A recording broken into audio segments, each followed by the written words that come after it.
Hello and welcome to another video. Today we'll be talking about the CKP, CMP, and NOx sensors. On the left, we have the crankshaft position sensor, CKP. In the middle, the CMP, the camshaft position sensor, and on the right, the NOx sensor. While the first two might look almost identical, the last one looks a little bit weird, but these are all AC voltage sensors. Now, I mentioned that the first two are very similar. So similar, in fact, that the manufacturer made the exact same illustrator for the two sensors. Here we have the camshaft position sensor, and to make sure that it's installed correctly, this is what they show us. The crankshaft position sensor looks like this. It's the exact same illustration to show two different sensors and how you should install them. Of course, they're both variable reluctance and they're both Toyota, so it's pretty much the same thing. Like I said, it is a Toyota. It's a 2006 Toyota Corolla, the old reliable. Now, where was I? The camshaft position sensor and the crankshaft position sensor are both very important for the health of the engine.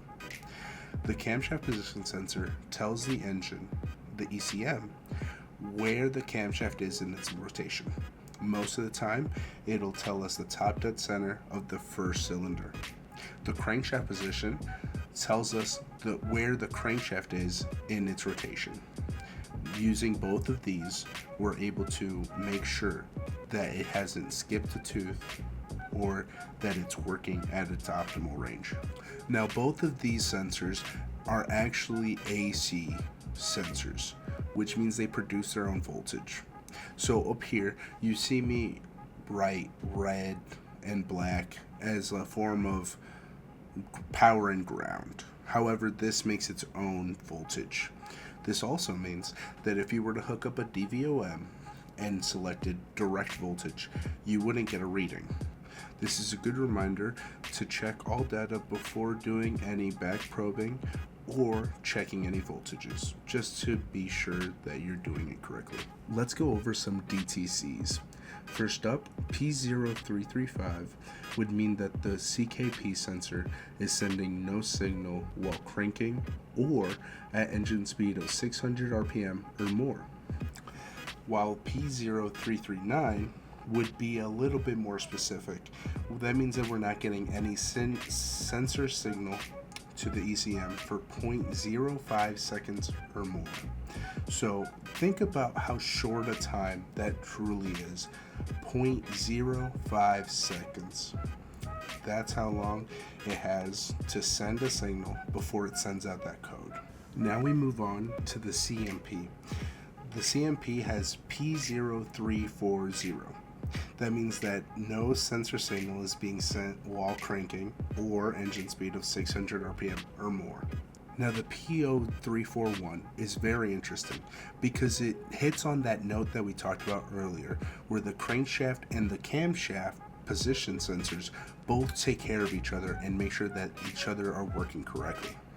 Now, this would be in that scenario where the camshaft jumped a tooth and is now completely wrong timing.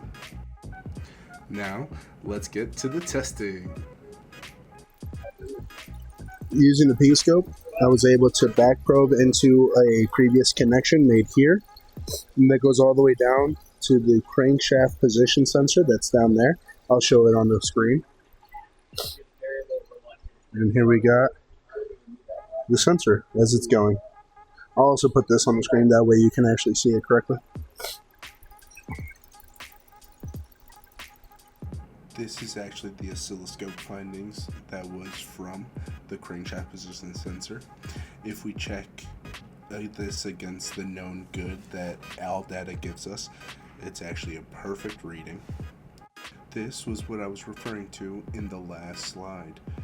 The bottom shows the CKP, or the crank position sensor, and the right shows us what we should be using with the oscilloscope. So, for example, 5 volts per division and 20 milliseconds per division, and this should be what it looks like when it's cranking or idling, which is what I did. Next up is the camshaft position sensor, which is shown on the top part of this illustration. Now I use the exact same parameters, and I'll show you how I hooked it up in the next bit. So this is the camshaft position sensor hooked up to the picoscope. I'll show you how I did that here. So you can see I back probed both pins while trying to keep them separated so as to not short them out. Here is the reading that I got from the actual picoscope. Now, while not exactly perfect, that's only because I didn't set them to the exact parameters that AllData told me.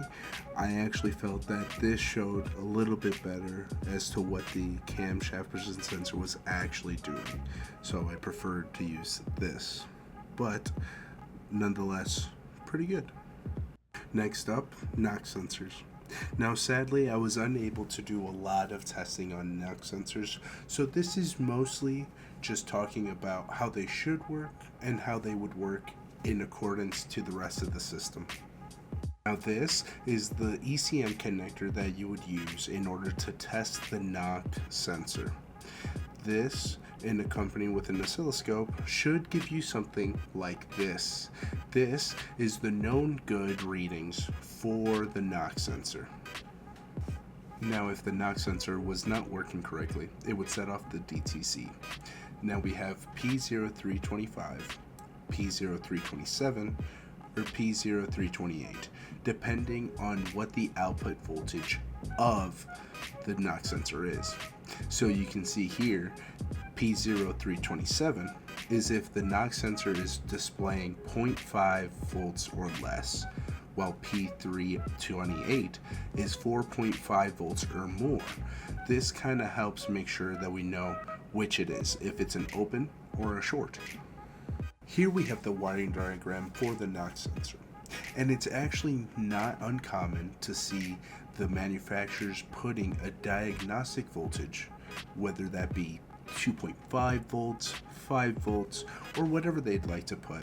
And this basically just lets the AC voltage ride on top of the 5 volts or whatever it is in order to ensure that they know that they're getting power and ground. Thank you so much for watching.